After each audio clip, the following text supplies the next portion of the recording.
we're going to continue with notes 1.2 part 2. I wanted to do G. I left D, E, and F for you to do, but G I'm going to go ahead and set it up because this one's a little different because it's got variables.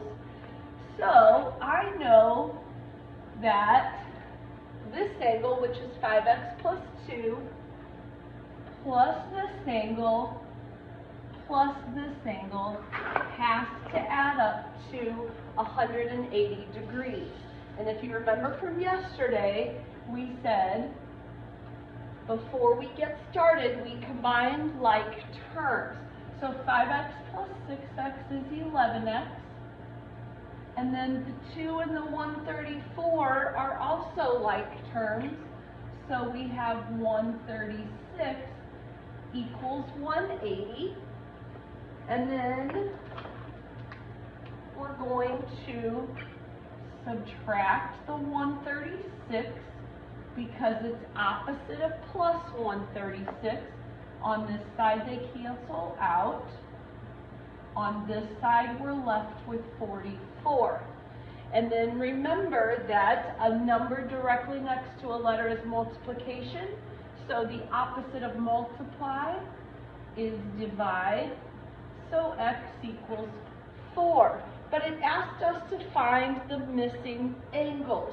So I need to take this 4 and plug it back in place of this x and this x. Right here, 6 times 4 tells me that that angle is 24.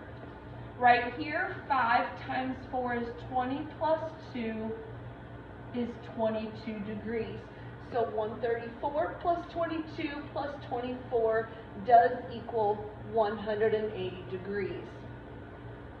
Triangle inequality theorem says the sum of the two shorter side lengths must be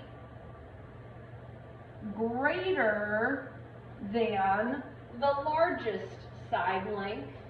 The sum cannot be less or equal to the largest side length.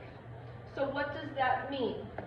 Add up the two smaller sides, 5 plus 15, needs to be greater than the largest side, which is 22.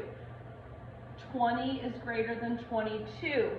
That is false, so that means no, those side lengths cannot form a triangle.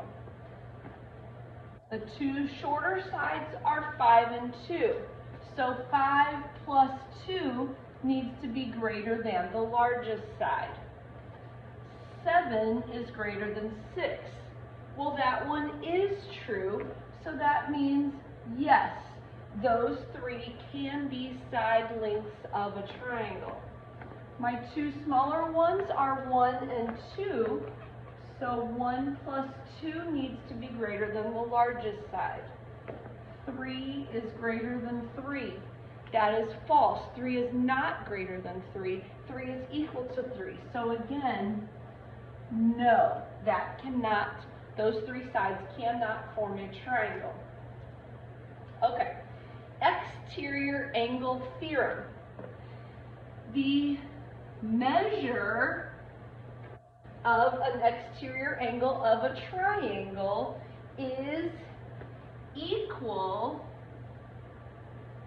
to the sum of the measures of the remote interior angles. Well, what does that mean? Remote means far away, right? So, if I'm trying to find this angle, it is equal to its exterior because it's on the exterior or outside of the triangle. It is equal to the sum of the two remote interiors, meaning the two that are farthest away from it. See how this one is right next to it? That is not remote interior. So I'm going to add up the remote interiors. 80 plus 25 equals 105. So that makes this angle 105 degrees. This one here is a little bit different. They gave us the exterior and they want us to find the other remote interior. So they're saying 50 plus this one should equal the exterior. These are the two remote interiors, the two that are farthest away from the 120. So they're telling us some number plus 50 should equal 120. On a problem like this, if you can just do that in your head, there's no reason that you need to show that. I'm just showing it for notes purposes. So to solve, to get the x by itself, we're going to subtract the 50. So x is 70 degrees. So that means this angle, missing remote interior, is 70 degrees.